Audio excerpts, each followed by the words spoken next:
Staring at the wall, just staring at the wall. So, I am in Erie again for graduation week. I have no idea what I have mentioned about graduation week prior in other videos, so just to cover it, my school, well, any school has certain obligations at the end of the school year. The one that instantly comes to mind is exit counseling for financial aid. That's a federal requirement for the school, um, and you have to complete it as a student if you have any loans from the federal system. So, yeah, that was there. That takes literally 30 minutes, kind of, if you want to just actually get the counseling part done. Otherwise, the school goes over, they actually had a financial planner come in and talk to us for about 15 minutes, just something real quick to kind of go over some of the new, like they have the income-based repayment plan, which is kind of new, came out only a couple years ago at most, things like that. We had, of course, you have to practice graduation. That's coming. We did a little bit of that the other day. Yeah. So normally our pre-graduation week lasts for 5 days. Um, Monday, however, was Memorial Day, so we didn't have any. The school's closed on Memorial Day, and so on Tuesday, instead of being at school from like 8 to 5, we were at school from 7 a.m. to 9 p.m. We actually got out at about 8:30 p.m., but 9 p.m. We were there all day long because we had to throw 2 days worth of events into one day. We got our caps and gowns, picked them up from. They're not. We didn't buy them. We rented them. Our school does not buy the caps and gowns. They rent them. And if you, I believe we got an email months and months ago saying that if we wanted to buy one, they sent us the contact info for the company we rented them from, so you can buy the exact one you'd be wearing. Well, the exact same kind as you were wearing, maybe not the exact one you were wearing. I would want a brand new one myself. Um, then we had to take a uh, pre-diagnostic Naplex exam. The Naplex is the North American Pharmacist Licensure Exam. That's what Naplex stands for. And we bought it through, I believe, Kaplan. Yeah, it was Kaplan. We actually had to take multiples of these. Right before we left school, we had to take a Kaplan one. Right before we got back to school here now, the National Association of Boards of Pharmacy has a pre-Naplex test that you can take. So our school made us take that one. Then, of course, we get here and we take another Kaplan Naplex practice test. This time it was like a full one. Um, I think the National Association of Boards of Pharmacy one was also a full test, but I don't recall offhand how many questions were on that. The one that we took yesterday, was 185, which is how many are on the real Naplex. So it was straight up like the Naplex. Then, what else did we do? We presented awards to our preceptors. There's a institutional and community preceptor of the year. Then there was a faculty preceptor of the year, and then there was the faculty, the teacher of the year award for our year in pharmacy school, the teacher that my class voted for, and then there was the overall teacher of the year, which is all three classes when they tally up the votes. The teacher that I voted for teacher of the year won overall teacher of the year, but did not win for my classes. Um, What else did we do? Then we had a luncheon ceremony where they presented some more awards. And this wasn't at the school. It was down at a place called the Ambassador, which is a banquet hall and kind of convention center. And very fancy. The food was excellent. The waiters know exactly how to. They were all well trained. I used to cater for 6 years. I worked in catering, and so they're like at my table we were all seated, and the waitress, well, she's not a waitress, she's a server. She came by and put the food down, and she put it at all the women's seats first, and then came back and served the men, which is exactly how it should be done. Um, they wore white gloves, which I never got as fancy as that when I was catering, but that's some fancy catering. Then we went back to school, had what did we do in the afternoon when we got back? Oh, that's when we did the commencement practice, which is our graduation. They explained how the whole ceremony was going to work. They actually had the first row of the classroom get up and then had, called them each by name and had them walk over and pretend to get their diploma while shaking their hand. And there were three spots where you were going to get your picture taken. So she's like, when you walk over, Dr. John's going to hand you your diploma holder. And so, grab the diploma with your left hand, shake his hand with your right hand, then turn and smile. And then you're going to walk over, and then one of the faculty is going to hood you.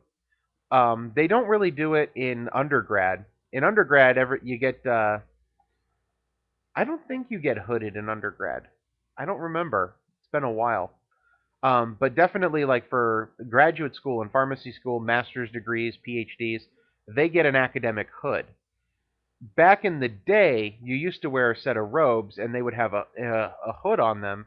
And when you tip the hood back, um, like a hooded sweatshirt, it would hang down the back.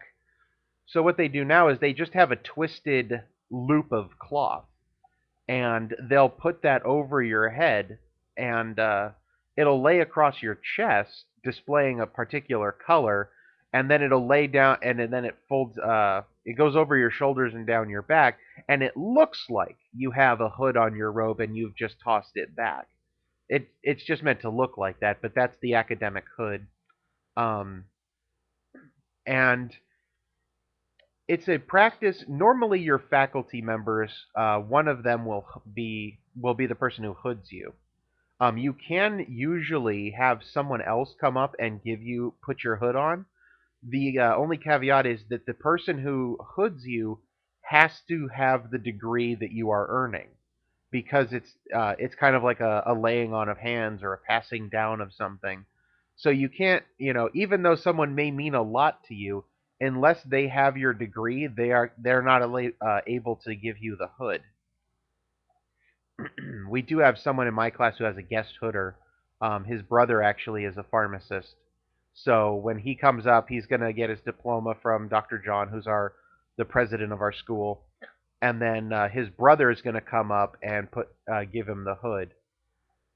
And the hooders, I don't know if it's the same at every school. It's a good plan though. The hooders stand on a raised platform, and that's so I don't, I'm really tall. The only professor we had who was even close to tall as I am uh, got another job. He's like a vice president at a different school now. So he's gone. Everybody else that they're going to have hooding people is much shorter, and they wouldn't have a prayer of putting a hood over me. So they're up on a raised platform so that it's much easier to give the hoods. So when you're getting your hood put on, you face away from the hooder because they're going to put it up over your shoulders. And since it mostly hangs down the back, you don't want them to have to lift all of that over the top of your head. So they just have to lift up the part that's going to run in front of your face and then lay across your chest. And while you're being hooded, you and the faculty are both facing towards the crowd, and so they're going to take another picture. And then, of course, after you get hooded, you turn around, you shake the hand of the faculty who hooded you, and then you walk down the steps. And when you get down the steps, that's like the formal picture. Since you're off the stage and you're off to the side, they'll go ahead and get you all posed real quick and then take a shot of you. And that one's a lot less, it's not really candid. All the shots are kind of posed, but this is one where they can actually put some work into it. And then you go back to your seat. So we practiced that. Then we had pizza for dinner. They gave us pizza and some brownies. The pizza was terrible. It would have been good, except however they cooked it, the crust was all soggy.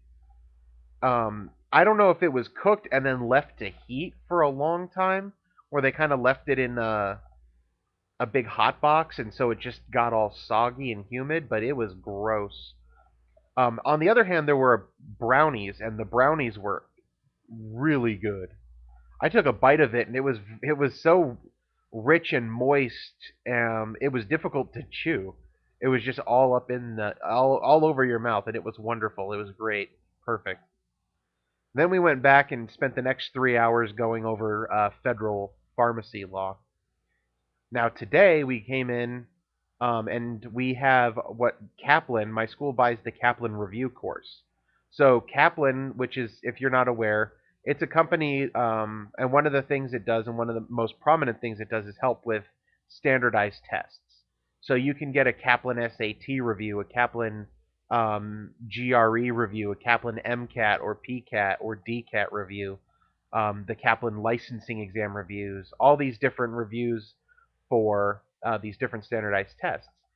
And they also offer options like tutoring or online courses and things like that to help prepare you. But like the biggest, most expensive thing you can get is a live prep course. Now my school gets to kind of cheat in that they get this live prep course and they have all of, there's 140 students in class, so they get it all for the price of one instructor coming by to do the live seminar, and it's 3 days. And each day they spend 8 hours going over all the topics with you, helping you review. Their goal is not to teach you pharmacy or to give you awesome tips on how to practice pharmacy. Their sole goal, is to get you to pass the test. If you pass the test, you get your pharmacist license. And so they're telling you, don't pay attention to this. That is too complex and advanced for this test. The Naplex is going to ask you basic questions, entry-level knowledge. What does a pharmacist right out of pharmacy school, what should they know? So, don't go too far into it, but do know this and this and this, and make sure you pay attention to that and things like that. That's what we're learning, and we're just writing down notes. We got a whole review booklet for it, and that's what we're going to do tomorrow, and that's what we're going to do again for Friday. Saturday, the Assistant Surgeon General of the United States, the Chief Pharmacist. He is the Assistant Surgeon General and the Chief Pharmacist. His name is Rear Admiral Gibson, is going to speak at my school. It's a presentation he's going to give. He recently wrote a report and submitted it to the Surgeon General. This is something that the Chief Pharmacist has to do every so often, every couple years. They're given the task of coming up with this report.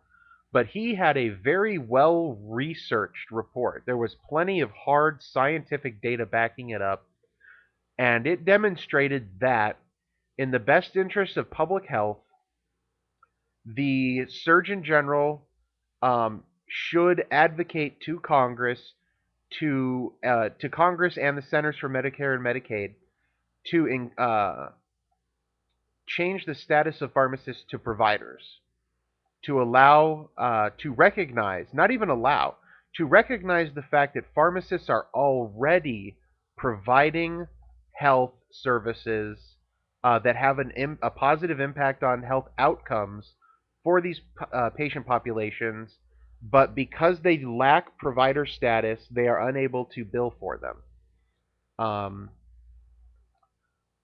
But it's already happening. We're already doing this thing. So he's not saying give them the ability to practice. He's saying recognize the fact that they're already practicing and, start letting them bill for it.